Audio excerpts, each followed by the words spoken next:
Hi friends, welcome to VIP Vashti channel. இன்னைக்கு என்ன பார்க்க போறோம்னா, ஹோட்டல் ஸ்டைலில் நானும் அதுக்கு ஏற்ற மாதிரி பன்னீர் பட்டர் மசாலா தாங்க பார்க்க போகிறோம். டேஸ்ட்டு சூப்பராக இருக்கும். நிறைய பேர் வந்து வீட்டில் செய்கிறது கஷ்டமாக இருக்குன்னு நினச்சிட்டு மேக்ஸிமம் ஹோட்டலே சாப்பிட்ருவாங்க.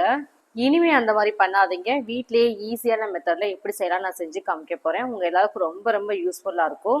அரை கிலோ மாவில் கிட்டத்தட்ட எவ்வளோ நான் செய்யலாம் அப்படின்றத வாங்க வீடியோஸ்குள்ள போய் பார்க்கலாம்.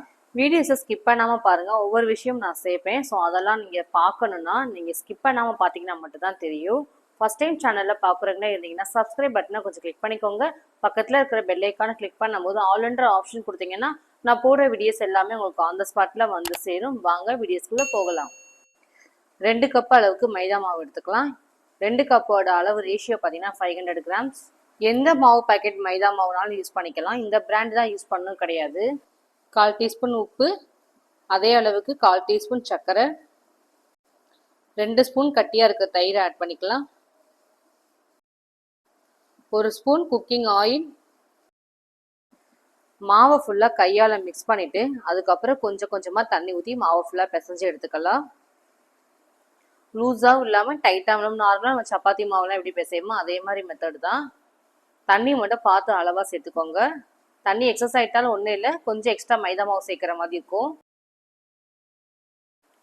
மாவு வந்து கொஞ்சம் ட்ரையாக இருக்குது, கொஞ்சமாக மட்டும் தண்ணி ஆட் பண்ணிவிட்டு நல்லா மிக்ஸ் பண்ணி பிசைஞ்சிக்கலாம். நல்லா சாஃப்டாக பிசையணும். ஆக்சுவலாக ஃபஸ்ட்டு இதை நார்மலாக பிசைஞ்சு வச்சுட்டு ஒரு 5 மினிட்ஸ் ரெஸ்ட்டு விட்டுட்டு திரும்ப அதுக்கப்புறம் பிசைஞ்சு வச்சுக்கலாம். இப்போ தட்டு போட்டு மூடிடலாம் ஒரு 5 மினிட்ஸ்க்கு மட்டும். 1 ஸ்பூன் மட்டும் மாவு வந்து காயாமல் இருக்கிறதுக்காக ஆயில் அப்ளை பண்ணிவிட்டு தட்டு போட்டு க்ளோஸ் பண்ணிவிட்டு ஒரு 5 மினிட்ஸ் மட்டும் ரெஸ்ட் விட்டுடலாம். 5 மினிட்ஸ்க்கு அப்புறம் திரும்பவும் இதை நல்லா பிசைஞ்சு எடுத்துக்கணும்.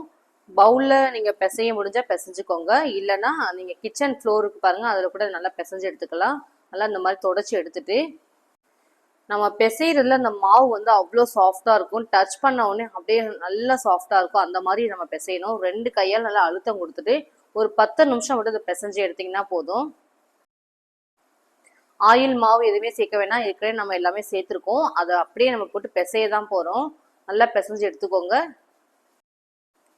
ஆக்சுவலாக பரோட்டாவை நம்ம எப்படி பிசையுமோ அதே மாதிரி மெத்தட் தாங்க இதுக்குமே. பிசைறதுலாம் இருக்குது நான் நல்லா சாஃப்டாக வர்றதுக்கு. ஸோ நல்லா அழுத்தி நல்லா பிசைஞ்சு எடுத்துக்கோங்க. 10 நிமிஷம் மட்டும் நல்லா பிசைஞ்சு எடுத்திங்கன்னா மாவு நல்லா சாஃப்டாகிடும். கையில் அப்படியே நமக்கு ஒட்டவே விட்டாது, நல்லா உருண்டு வந்துடும் பால் மாதிரி. சூப்பராக ரெடி ஆகிடுச்சு மாவு. ப்ரெஸ் பண்ண உடனே செம்ம சாஃப்டாக இருக்குது.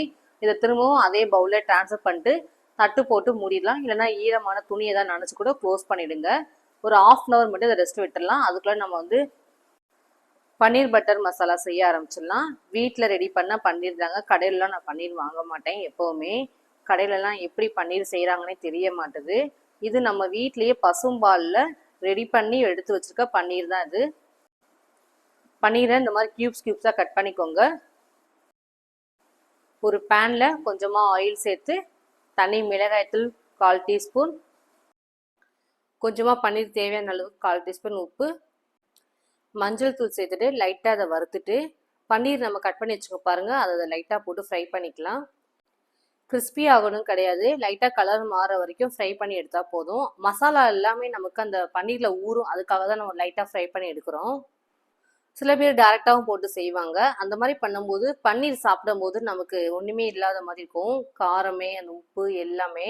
ஸோ இந்த மாதிரி பண்ணும்போது நல்லா ஃப்ரை ஆகி செய்யும்போது நமக்கு அந்த ஸ்பைசினஸ் இருக்கும்.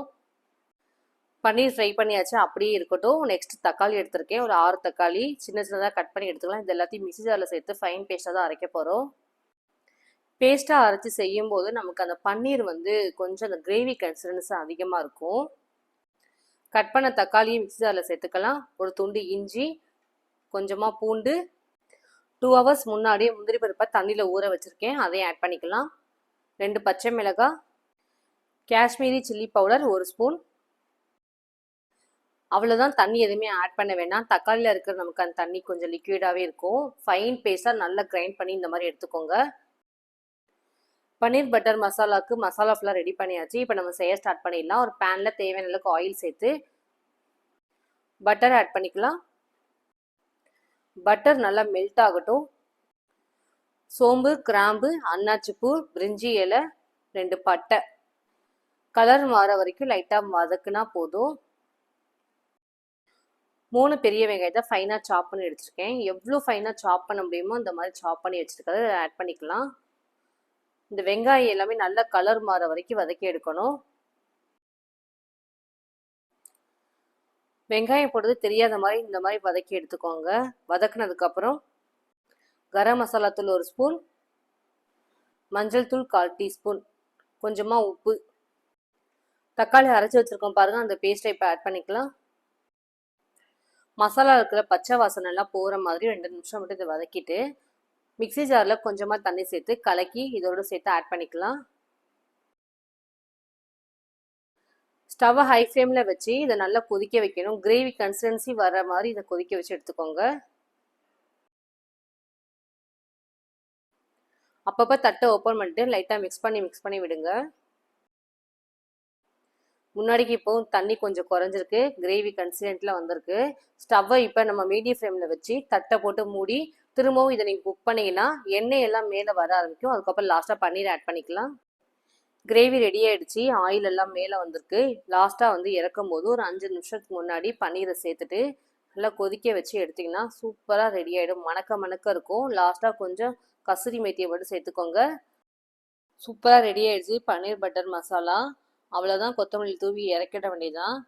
இது எல்லாத்துக்குமே சூப்பராக இருக்குங்க. சப்பாத்தி, பரோட்டா எல்லாத்துக்கும் பெஸ்ட்டு காம்பினேஷனாக இருக்கும். முக்கியமாக நானுக்கு அதை விட சூப்பராக இருக்கும். அவ்வளோதான், இறக்கிடலாம். மாவு ஊற வச்சு 1/2 மணி நேரம் மேலேயே ஆயிடுச்சு. மாவு நல்லா சாஃப்டாக இருக்கும், உங்களுக்கு பார்க்கும் போதே தெரியும். இதை லைட்டாக பிசைஞ்சிக்கலாம். ரொம்ப நேரம் பிசையணும் கிடையாது, ஆல்ரெடி நம்ம அதை நல்லா பிசைஞ்சு தான் வச்சுருக்கோம். ஒரே 1 நிமிஷம் மட்டும் இதை பிசைஞ்சிட்டு அதுக்கப்புறம் மாவை டிவைட் பண்ணி பிரிச்சுட்டு செய்ய ஸ்டார்ட் பண்ணிடலாம். சப்பாத்தி கட்டை அந்த மாதிரி இருந்தால் கூட நீங்கள் செஞ்சுக்கலாம். நான் கிச்சன் ஃப்ளோரே யூஸ் பண்ணிக்கிறேன். கிச்சனை ஃபுல்லாக தொடச்சிட்டு மாவை இந்த மாதிரி நீல வாக்கில் எடுத்துக்கோங்க. அப்போ தான் டிவைட் பண்ணி கட் பண்ணி எடுக்க முடியும்.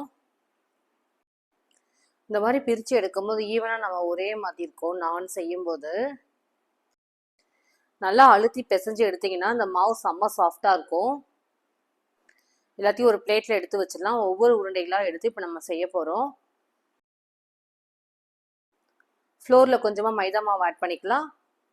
ஏற்கனவே நம்ம ரெடி பண்ணி வச்சுருக்கோம் பாருங்கள், அந்த ஒரு உருண்டையை மட்டும் எடுத்து வச்சுட்டு அது மேலே பூண்டு ஃபைனாக சாப் பண்ணியிருக்கேன், அதையும் ஆட் பண்ணிவிட்டு 1/4 டீஸ்பூன் அளவுக்கு கருப்பு எள்ளு, கொத்தமல்லி இலை, திரட்டுறதுக்கு ஒட்டாமல் இருக்கணுக்காக மேலாப்பில் கொஞ்சமாக மைதா மாவு சேர்த்துட்டு லைட்டாக அழுத்தம் கொடுத்து இந்த மாதிரி திரட்டிக்கோங்க.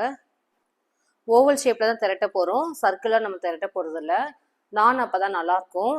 நாலே மேக்ஸிமம் இந்த மாதிரி ஷேப் தான் வரும். திருப்பி போட்டு பின்னாடி பக்கமும் திரட்டிக்கலாம். தண்ணி வச்சு மாவு மேலே லைட்டாக அப்ளை பண்ணிவிடுங்க.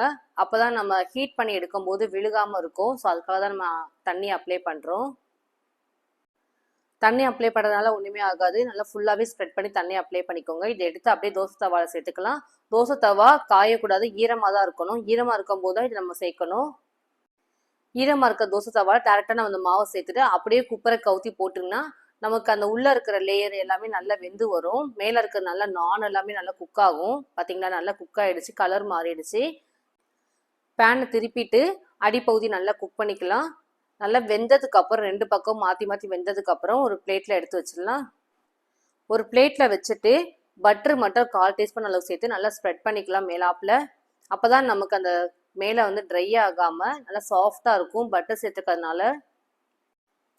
இந்த மாதிரி பண்ண முடிஞ்சா பண்ணுங்க, பண்ண முடியலனாலும் பரவாயில்ல. டேரெக்டாக நம்ம பேன்லேயே சேர்த்துட்டு கவுத்தி போடணும் அவசியம் கிடையாது. பட்டரை சேர்த்துட்டு திருப்பி போட்டு கூட இந்த மாதிரி குக் பண்ணிக்கலாம்.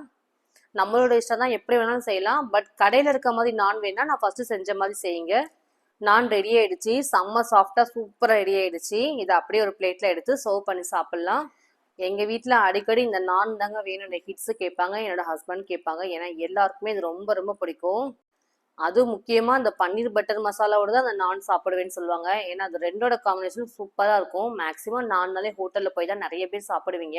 இனிமே சாப்பிடாதீங்க. நான் சொன்ன மாதிரி செஞ்சு பார்த்துட்டு டேஸ்ட் எப்படிச்சு மறக்காமல் கமெண்ட்டில் சொல்லுங்கள். செம்ம சாஃப்டாக இருக்குது பிக்கும் போதே. அதுவும் இந்த கிரேவி சான்ஸே இல்லை, அவ்வளோ சூப்பராக இருக்குது. என்னோட ஸ்டைலில் இன்றைக்கி நான் பட்டர் கார்லிக் நான் செஞ்சு காமிச்சிருக்கேன். அது கூட ஏற்ற மாதிரி சைடிஷு பன்னீர் பட்டர் மசாலாவும் செஞ்சு காமிச்சிருக்கேன். உங்களுக்கு ரொம்ப யூஸ்ஃபுல்லாக நினைக்கிறேன். இனிமேல் ஹோட்டல் பக்கம் போகாதீங்க. 1/2 கிலோ மாவில் எப்படி பன்னீர் பட்டர் மசாலாவும் நானும் செய்யலாம் நான் செஞ்சு காமிச்சிருக்கேன். உங்கள் எல்லாருக்கும் ரொம்ப யூஸ்ஃபுல்லாக இருந்திருக்குன்னு நினைக்கிறேன். செஞ்சு பார்த்துட்டு எப்படி இருந்துச்சு மறக்காமல் கமெண்ட்டில் சொல்லுங்கள். என்னோட வீடியோஸ் உங்களுக்கு பிடிச்சிச்சுன்னா லைக் பண்ணுங்கள், ஷேர் பண்ணுங்கள், கமெண்ட் பண்ணுங்கள், சப்ஸ்கிரைப் பண்ணுங்கள். பக்கத்தில் இருக்கிற பெல் ஐக்கானை கிளிக் பண்ணிவிடுங்க. Thank you friends.